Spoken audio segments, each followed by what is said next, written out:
Coming up in Born to be Wild, vets Alistair and Liam size up their latest patient. He looks very, very alert. He looks as though he's ready to take on the world, I think. A Swan family gets a health checkup. Just checking everything and make sure we don't miss something. And Bertie the Watervole is Nicola's cleanest patient. This is actually the only toilet-trained animal, I think, in the whole centre. Scotland's stunning landscape plays host to some of the rarest and most highly protected wildlife in the UK, including red squirrels, peregrines, pine martens, and ospreys. These animals can often find their way to the National Wildlife Rescue Centre, where the team work closely with conservation organisations to help them back to the wild. And while the centre's main focus is on the care of every animal, no matter how common, the centre has a key role to play in helping conserve Scotland's more endangered species. Vets Liam Reid and Alistair Lorry are sizing up their next patient, who looks to be quite a handful.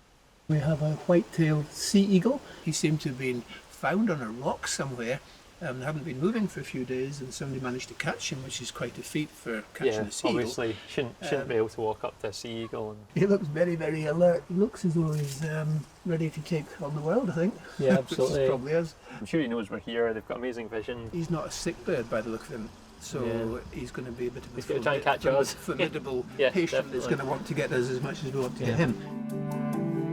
The white-tailed eagle, also known as the sea eagle, was driven to extinction in the UK as a result of hunting, egg collecting and poisoning.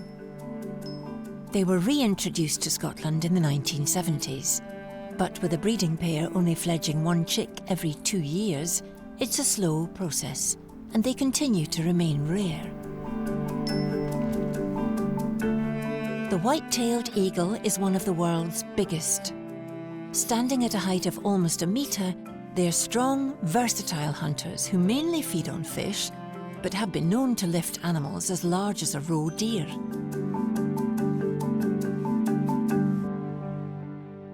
I catch or you catch? Don't mind. I suspect you meant you do mind. His head has got a great big beak, which obviously can do a lot of damage, but the main thing with birds of prey is restraining and controlling their feet, because they'll do you a huge amount of damage. Unfortunately, once they kind of lock onto you and grab hold of you, they don't let go. No. So it's rather undesirable. Eagles are difficult birds to handle in terms of their size and their strength. Very alert. Yeah. And he's no bother hopping between the two perches. But very rewarding if you can actually get them to that stage where they're releasable. We need to get the net off. Yep. What's the best way for us to do this? So how about if I get legs from this side? Need to come from the back. Yeah. Liam. Yep. Okay. Okay, I've got legs. This feisty bird has plenty of spirit, and with nothing obviously wrong, Liam and Alistair begin their investigation. You have to have total faith in the person you're working with when you're dealing with these legs. You take left leg. You happy? Yep, got him. Looking at his feet, I mean, they're almost as big as my hands. They're huge. It's got the hallux, the main toe at the back. That's the killing toe, and then the other 3 toes are at the front. That's okay. It's quite a nice clean mouth. I don't see any issues in there. We're looking into the eyes to make sure there are no visual abnormalities. It seems to be fine in there. There's no hemorrhages and everything looks normal in the retina. He didn't seem to have any disabilities when he was trying to fly. No, there. he was flying quite well. I don't see anything physically with him, which is a bit of a puzzle in terms of why is he Why here. he's here? Yeah. If we're not finding something, why was he brought in? Mm-hmm. An initial once-over yields no clues, so it's over to the operating room to see if an X-ray will offer up any answers.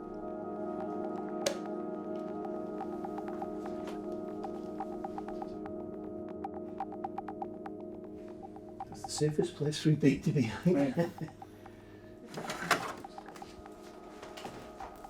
It's been...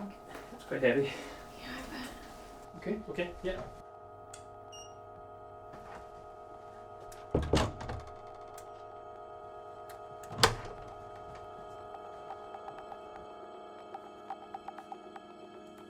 There's always a bit of anticipation waiting for the X-ray to come through, isn't there? Nothing obvious in the S6 anyway. No.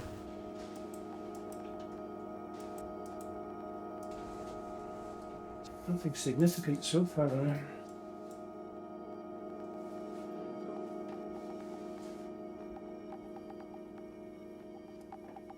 Don't see anything massively obvious on it. It's just too quiet, but it doesn't look ill. It's a bit of an anomaly, really. So although we don't routinely take bloods and things from most of the patients in here, he might be one that is worth taking a blood sample from, just to checking out. Okay. Okay, I think we take some blood.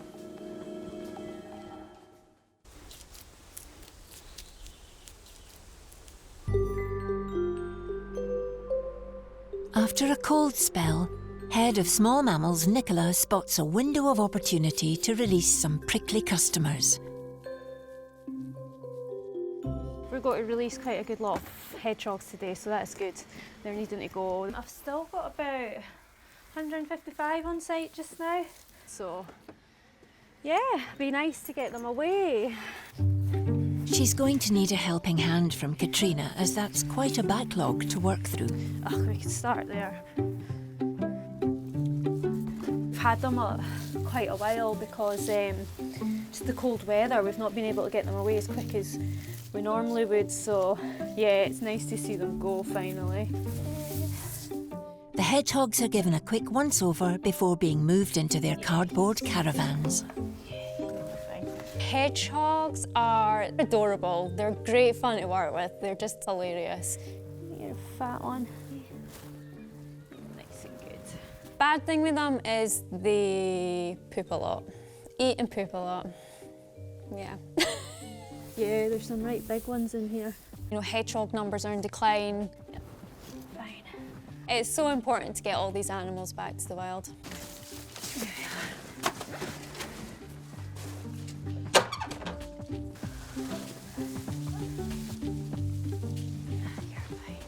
These guys should be pretty good. Good.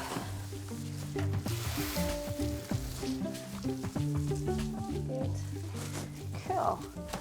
Right, that's this stable done.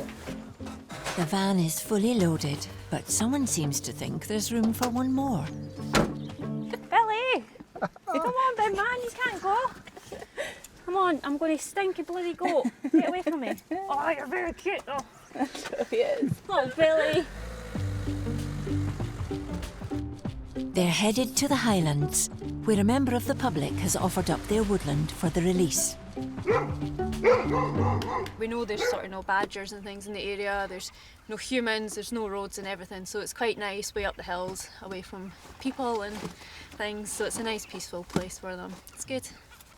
Heavy. I know, I was going to say, it's an arm workout. So this is our big boy Zeppelin, very big. Pooped all over his foot, hold on. So I'm just going to put him under here, straight to bed, no surprise.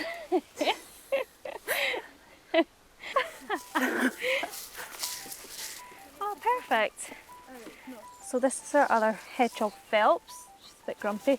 She came in, she couldn't use her back legs, so we done a wee bit of hydrotherapy with her. So the swimming is obviously why she was called Phelps. Go in there. I don't think she's going to do much. Oh, we've got loads of land over here, so we're just going to go for a wee walk and see where's good and yeah, get the rest away. Oh, that one's off. It's the best part of the job, you know, it's what we all aim for. I'm out of breath. I need to go to the gym. It's nice for the hedgehogs to get them away. We've had them all winter. A lot of them have hibernated, but again, they're telling us they're needing to go as well. So it's nice to get them away, especially on a nice day. So nice, so nice.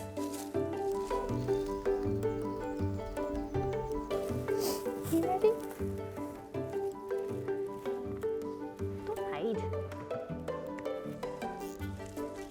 With a 90% decline in hedgehogs since the 1950s, this release is a big success for the small mammal unit.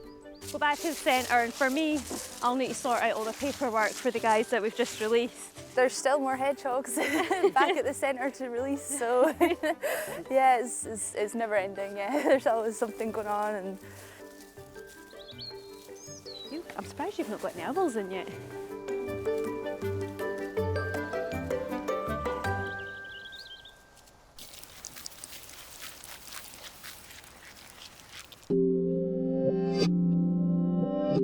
Vets Liam and Alistair have a puzzling case on their hands with an adult male white-tailed eagle. Numerous x-rays have found nothing obviously wrong, so they're taking the unusual step of drawing blood samples. Probably looking to make sure she's no signs of any infections that we haven't identified. I'll fill the tubes if you want to slide. Do you mind holding the line, Alistair? Yep. Get Swan first. Yeah. So we always work out how much blood we can take from animals, because some of them are so small. If you take too much blood, it could be life-threatening. There's not an issue with a bird of this size. You okay there? Yeah, we're getting it. It's just I don't want to collapse the vein with too much pressure. Okay. Yep. Put that on then. Is I'll just hold it. A direct length then to the tip of wing, tip of the primary, yeah? While measuring the bird's wingspan is not strictly necessary, Liam and Alistair can't resist the chance for some extracurricular study. Twice that.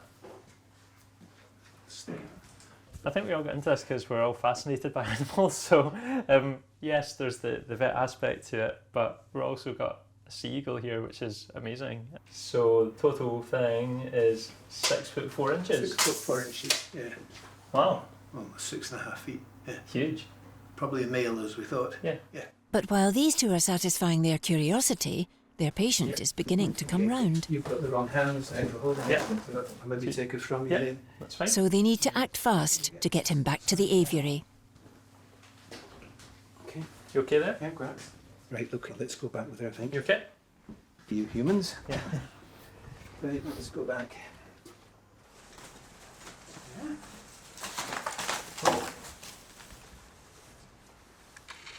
Heading for the door. With the eagle safely in the aviary, Liam and Alistair head back to the lab. We took some blood samples from the eagle. Going to now have a look at the slide. This will give us a very quick indication of whether there's any infection or inflammation going on inside the bird. And what I'm trying to do is to get an impression, count the number of white cells that are there, the different types of white cells, and that can tell us a lot. It's not an incredibly high white cell count, but it's higher than normal, and the cells are reactive. Some people call them toxic cells, but they are ones that are actually actively fighting some sort of infection in this bird. So although we've seen no evidence on in clinical examination nor on the x-rays, there is something going on. What's good about it is, yes, we're getting towards a cause, but we've got something now we can start to begin to treat and give it some medication for. The white blood cells could indicate an infection, so the eagle is prescribed a course of antifungal medication and antibiotics. So a little bit further forward. Fingers crossed, we're a little bit more optimistic than we were when we found nothing. Yeah. The UK's towns and cities provide an urban oasis for a surprising variety of Britain's wildlife, which has adapted to, and in some cases thrived, in city parks, roadside verges, brownfield sites and canals. One town-dwelling family have been brought in from the town of Falkirk. We had a family of swans brought in yesterday because the male wasn't well. He had scratches or injuries to his feet, and the inspector that rescued them gathered up the female and the youngsters rather than disrupt the family system. They came in last night, we were put into a dry pen, and we want them on a wet pen because they're much better in water, and we've just got to do it very, very quickly so that the parents don't tread on the youngsters. It takes years of experience and confidence for Colin and Johnny to move the swans. That's you. Okay, done. It might not be very dignified, but it is necessary to stop the swans from accidentally harming the cygnets. And with Mum and Dad safely out the way, rounding up the 7 cygnets is significantly easier.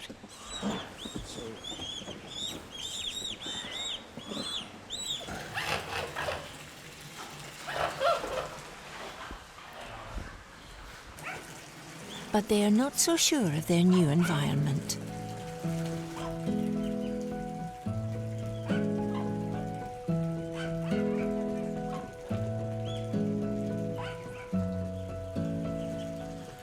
Oh, there he goes.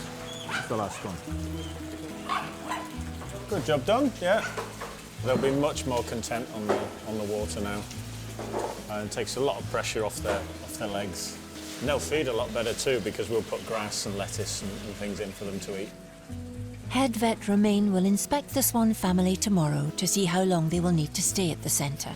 Ideally, if it's only a few days' care, then we'll get the whole family back to pretty much the point they came from.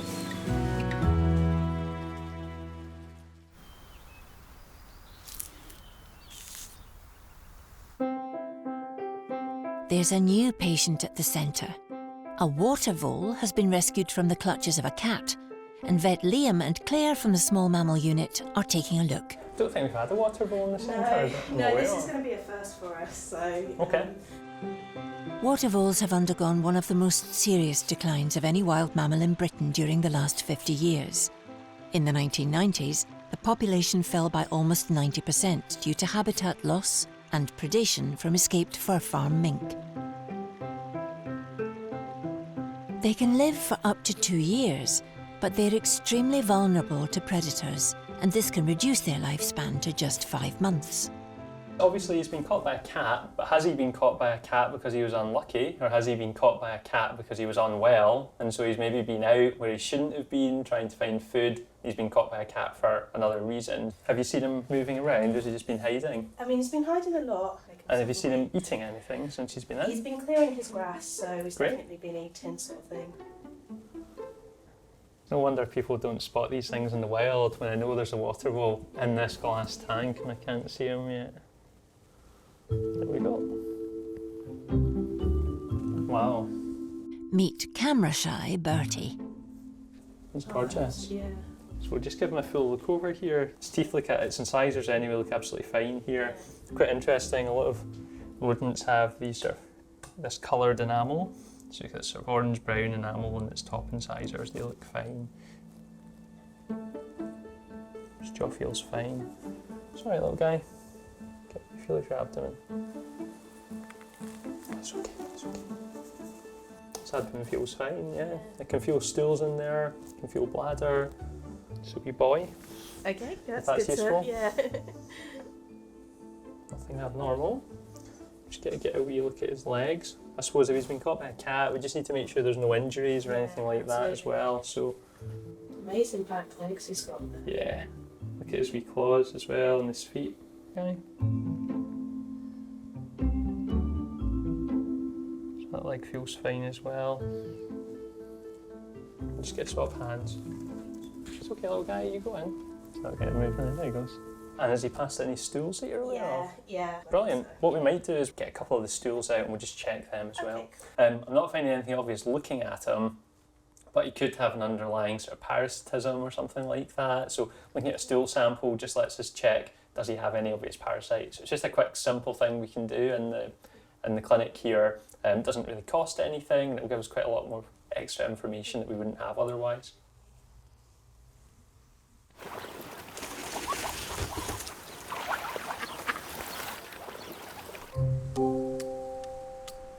Assistant manager Johnny and Katrina are on their way to see the adult male eagle who's been at the centre for just over a week and is finding his accommodation just a little bit cramped. We're going to catch the eagle up and move him over to the big aviary. Yeah, we'll see how it goes, but main worry is he's going to jump on my head. There he goes. Still don't think this net looks big enough. I'll try and encourage him on the floor first, and then don't really want to have to take him out.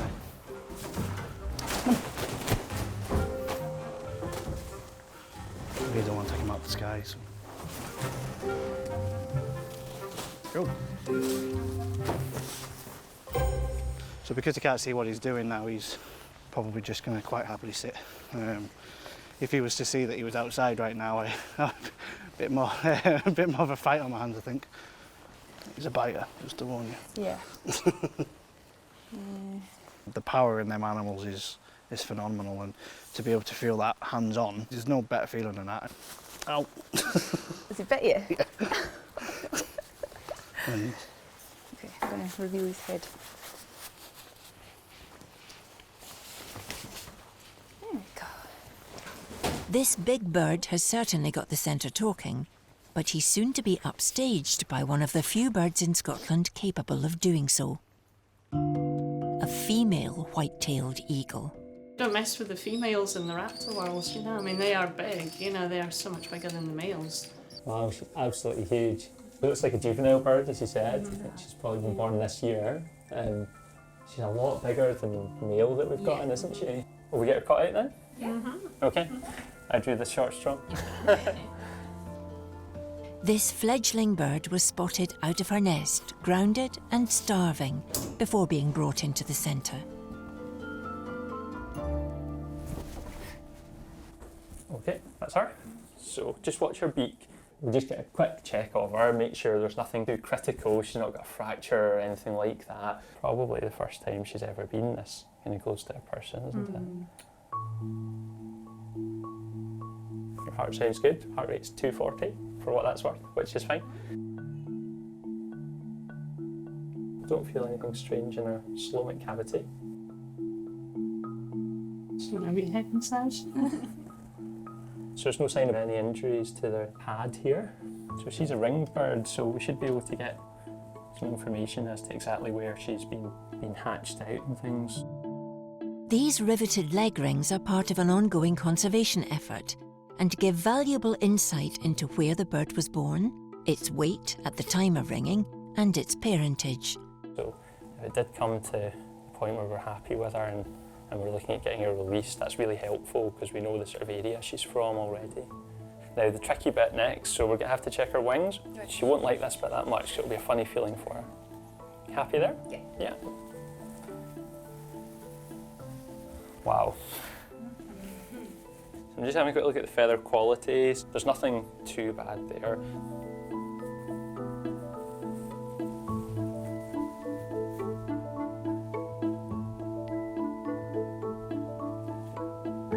She's quite thin.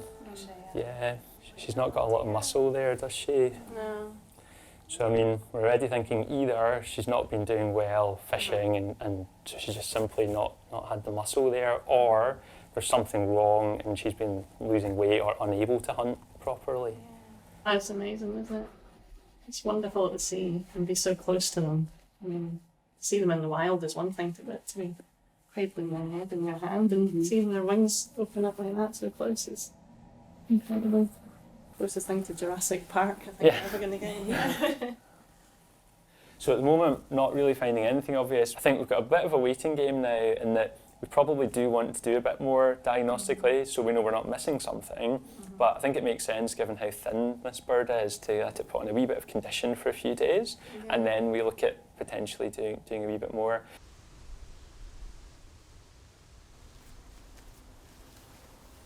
She'll be left in the aviary to recuperate and gain weight before being x-rayed in a couple of days.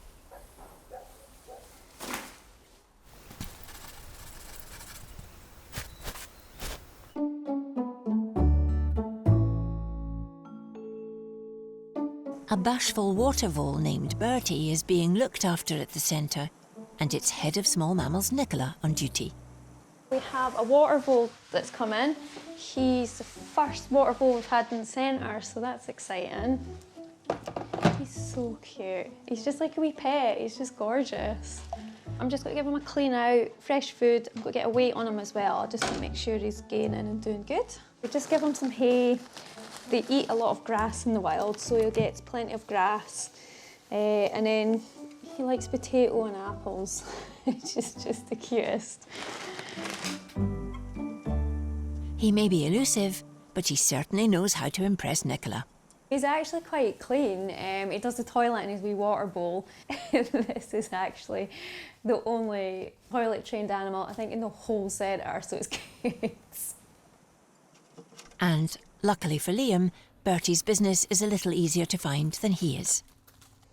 Never looked at a Watervole fecal sample before, so it'll be interesting to see what's in it. I find it fascinating, and when you're seeing different species, you have the opportunity to see kind of different parasites and things that you've never seen before. So on this sample, I'm actually not seeing any evidence of parasites, so hopefully this is just an animal who's been otherwise well and has just been unfortunate and has been caught by this cat. Nicola wants to give Bertie a weigh-in, but she needs to find him first. He doesn't like being handled, so I'm just going to hopefully usher him in. See if this goes to plan. Where are you? Come on, wee one. Hello. Even when he's in here, he sort of hides away most of the day and he'll come out when it's nice and quiet, so we don't really get to see him much.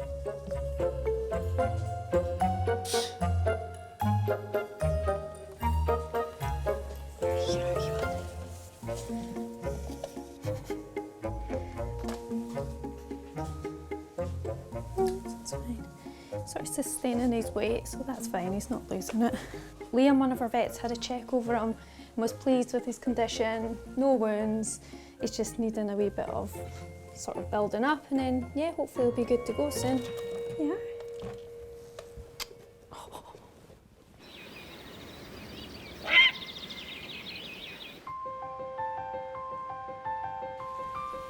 Wow, busy already, isn't it?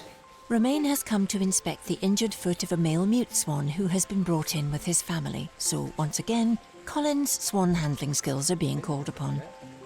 Right, so it's the male that we're catching, isn't it, without freaking her out? That's the idea. The difficulty you have in these situations is you're dealing with wild animals, so both those birds are going to be protective over the cygnets. And we've got to be so careful that we don't damage the cygnets.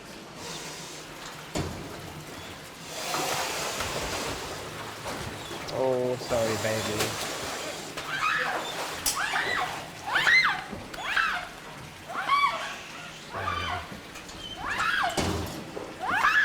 Right, so, was he lame, or what did you actually see when he came in? Just bleeding? Okay, doesn't really look very bad. We might get him to see if I can remove something. The side of the feet, I think. Just checking everything and make sure we don't miss something. They're tiny abrasions. I don't know if you've not scrambled up something rough. There's nothing obvious. I'll just check the whole way up the leg. Let's get this feather off you. We'll check everything else in a second. So they caught it just because there was bleeding from the legs. And it's a public spot. Yeah. Okay. Then are we? It's good, Nick. Yeah, we are. I'll just check everything else quickly. In 2 seconds.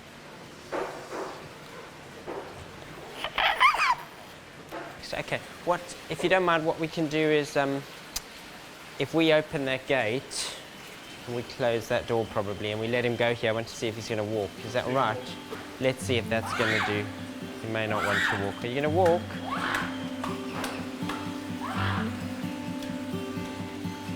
He looks fine, doesn't he? I just release them. I don't think, I mean, the leg's fine, good, he's in good condition. For some reason, he's probably scrambled to get out of a steep place and somewhere near the water and just grazed his feet, and they've seen the blood and everyone's gone a bit hysterical, but I think he can go back, especially with the cygnet. It's a good job done. They're all going back where they came from within, 2 or 3 days of coming in. And these visitors have warmed the cockles of even this old hand at the centre.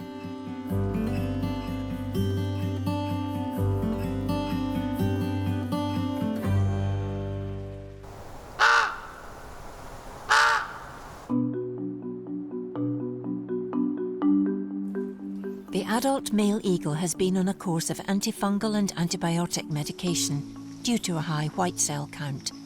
But in the past few days, he's not being the most cooperative patient. Basically, he's kind of wisened up to the capsules that we've been putting in, and he's been spitting them out and not taking his meds, so what I've done is just crush them and kind of put them into a slit in the fish, so hopefully he won't notice this time. and he'll get his meds. They're quite smart birds, so yeah, we have to try and think of new ways to get them to take their meds because it's important that he has them. So.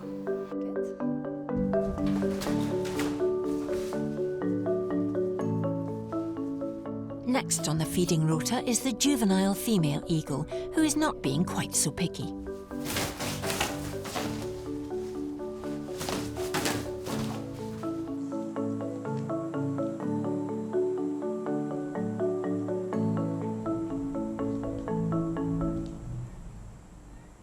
During his rounds, Romain has noticed the adult male's flight is not progressing as well as hoped. That one wing's A little bit not stiff right. on the left. Yeah. So I've just been looking at the male white-tailed eagle. He's not flying normally in the aviary, so I'm just trying to get a better understanding of what's going on with some slow-motion video I've got. You can just see here as he's flying, he just is really battling to raise this right wing on this side. The other wing is moving normally, but he's battling, and then because he can't control his flight, he almost doesn't make his perch. He should be landing on top of the perch, and he's almost misjudged it because he's still not understanding why he can't use his wing as he should. He definitely seems to be drooping his right shoulder. Now that's a worry, so I think we'll need to probably x-ray him again next week. That'll tell us if this joint is deteriorating. We'll start to see signs in the bone, and that's going to be a really bad prognosis. As a bird that can't fly just can never have a normal life. It's not looking good for the eagle. His chances of recovery are looking slim.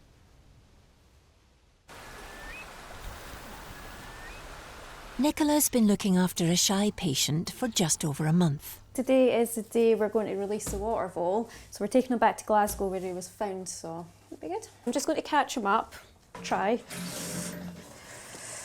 I'm too wee for this. I'm just going to put some of the hay in just so he can hide in it, but it's also got his own smell in it, so he's sort of a bit less stressed, hopefully. Oh, Lord. Here we are, monkey. Here we are.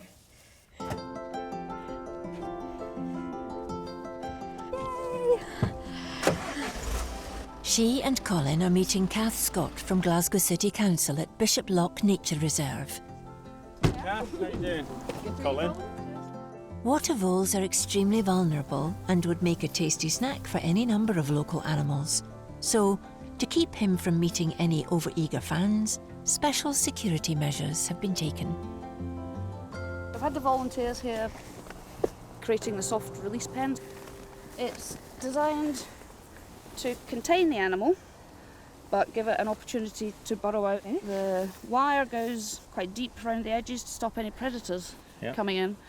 And the theory is you let the animal out, it gets used to its surroundings, it burrows out itself, so then it's got its own burrow system for security and safety from predators. For an animal like a watervole that's quite sort of unfortunately low down the food chain with a lot of predators, so to get it, this just gives it that extra chance. The main predators of the grassland watervoles are foxes, cats, which unfortunately Bertie's had a bad experience with already, and dogs, and the occasional gull will take a watervole as well.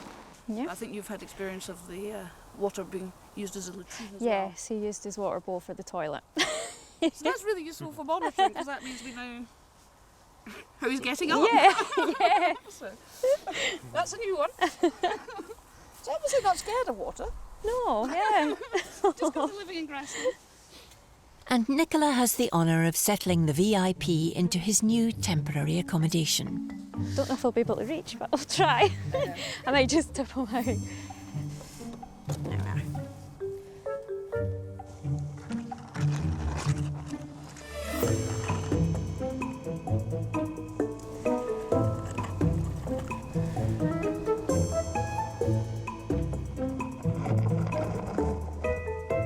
He didn't panic, he was nice and calm, took cover, so he acted like he would in the wild. So, no, it was nice as much as we didn't see him. He acted the best way possible. Bertie should be safe, come rain or shine. I'm using the cable ties to seal up the access point because the whole point of the release pen is to stop predators getting in. A perfect rain cover, perfect timing. So Bertie's definitely getting better treatment than we are at the moment. That's him. He's good. On his way back into the wild.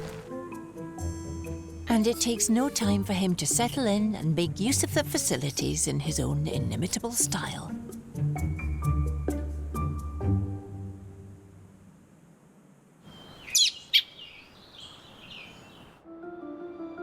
The female juvenile white-tailed eagle has been given a clean bill of health by Romain. However, the news is not so positive for the adult male who has been flying with a drooping wing. Beautiful beak. Yeah. Isn't it? It's a nice colour now. The fact that we're 4 weeks down the line and we don't fly normally is a bad sign to see, unfortunately.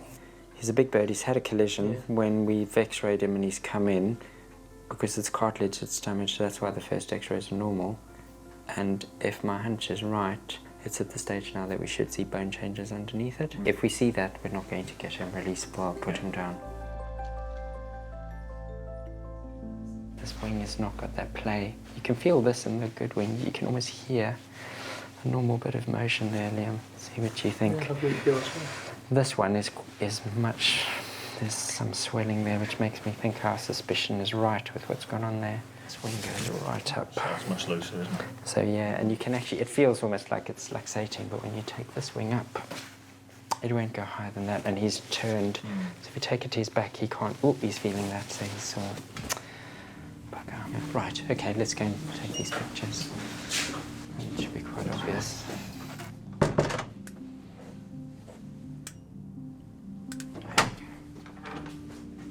This is our normal shoulder. The problem is this woolly white bone here, which is what we were suspecting we were going to see, but hoping we wouldn't see. When we first taken the x-rays, that was all normal because the cartilage only was damaged, so we can't see.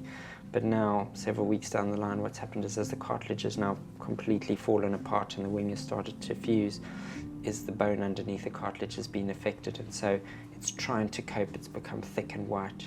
When we get an area of active inflammation, we'll get an increase in white blood cells as well. So we see that with kind of active infection or inflammation. So in retrospect, I think the raised white cell count we'd seen earlier probably actually relates to this area of quite intense inflammation around the shoulder joint. That's bad news. It is what we thought might be going on with him not responding well.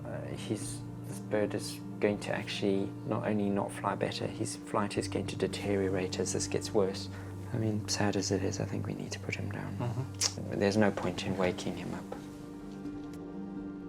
The problem is that when there's an animal that everyone's very, very excited about, then you're actually disappointed if you're the bringer of bad news. You almost take it personally. So when you say an animal can't go back to the wild and everyone's very excited about an eagle, it's a big thing because, you know, there's a disappointment from the staff and it almost feels like you've failed personally. I know he gets really sad sometimes because he can't save everything. I can understand as well, and you try to say to him, you know, it's okay, you know, don't feel too bad, you know, he's a total lifesaver and he's got to remember that. At the end of the day, what we're doing is still actually positive, in the sense that we're stopping it suffering. So. And if we weren't here, this bird would starve to death gradually, which is not a nice way to go. However, life doesn't stop at the centre, as the team now need to turn their attention to the juvenile female. We'll get a place her into the larger eagle aviary and just monitor and see how she's flying. She'll have more space to do that. What's that?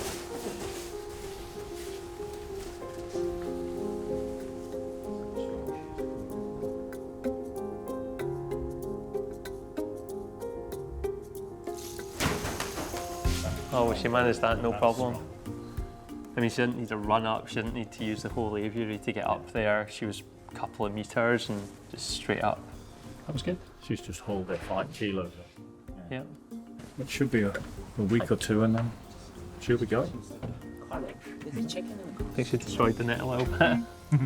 Yeah, we need someone who's good at sewing now.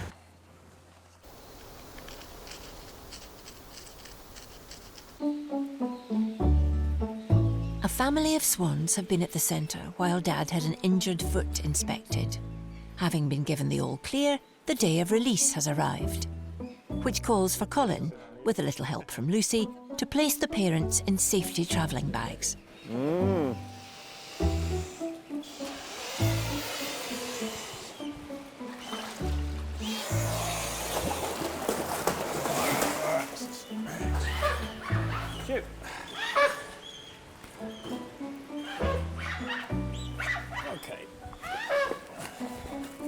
It's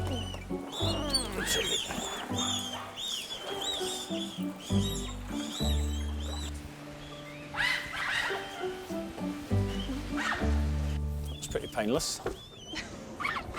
Did you expect more pain? Mum and Dad are keeping a close eye on the cygnets as they make the 16-mile journey back to the Falkirk wheel.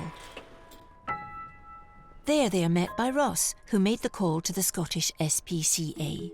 All right. Hiya, Ross. Hiya, Colin. Nice to meet you. All right, nice to meet you. Ross works at the Falkirk wheel, where the swans are local celebrities. The team were asking about them straight away as soon as he disappeared, and it's been pretty much just trying to phone the SSPCA to ask how they're getting on, if we can get any photos, and luckily enough they phoned us back and said they were coming back quite quick. And how long have they been here then, this pair? Well, I've been here 4 years and they've always been there. I've been told they've been here a lot longer than that. Yeah, definitely. Yeah, there you go. Go on. Right, so we just pop them on the water. As well, if you put the cygnets out first, yeah. And despite this bird's refined reputation, its launch isn't quite so elegant. So it's just a Velcro, isn't it? Spread the wings. Oh.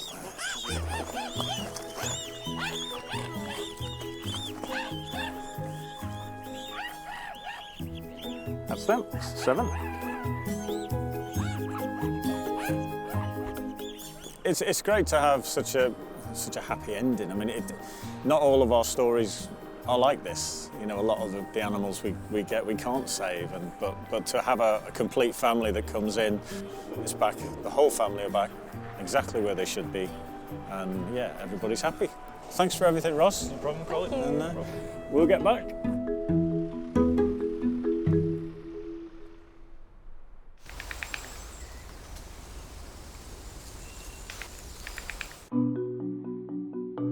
It's been just over 2 weeks since the juvenile female eagle had her flight test, and it's now time for release.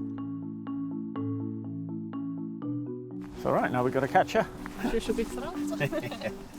And hopefully the net can withstand one last eagle chase. Let's put you off a bit. That's you. Okay, good girl. And she does peck. Got all the astroturf there, so you've plenty to grip onto.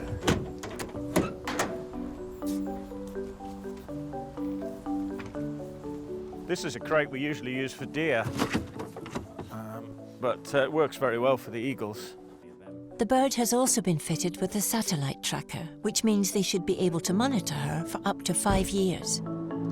This is a fantastic moment. She'll be thinking what's going on right now, but she doesn't know what's coming. She's going to get her freedom back. Using the info on her tagging ring, the team have been able to find the area she fledged in and have brought her back home. Well, she's already jumping around in the crate. She sounds pretty keen. Just about here, I think. And if we turn around, and then...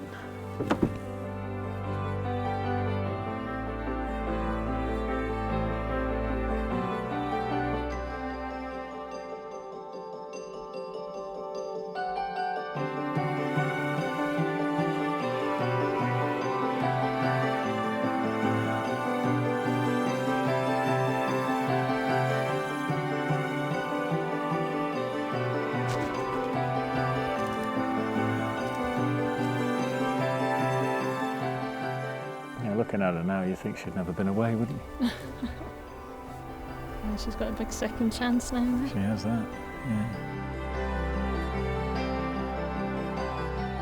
That's what we do the job for.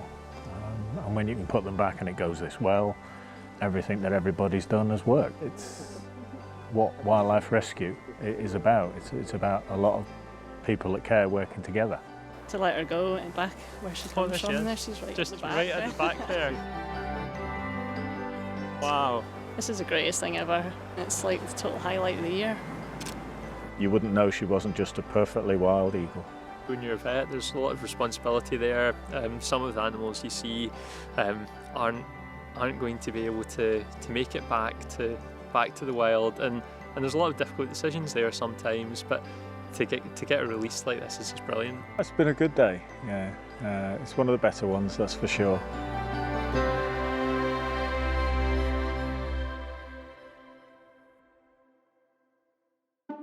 Next time on Born to be Wild, Hey, Percy boy. love is in the air for 2 seal pups. Oh my God. Orphaned barn owls are causing a racket for Katrina. It's a strange noise. It's like water going through pipes. And the team get a sneak peek at an otter first date. Oh, that is so nice. Really, it's just company of each other that kind of keeps them going. I think this is all going to be like, you know, party time.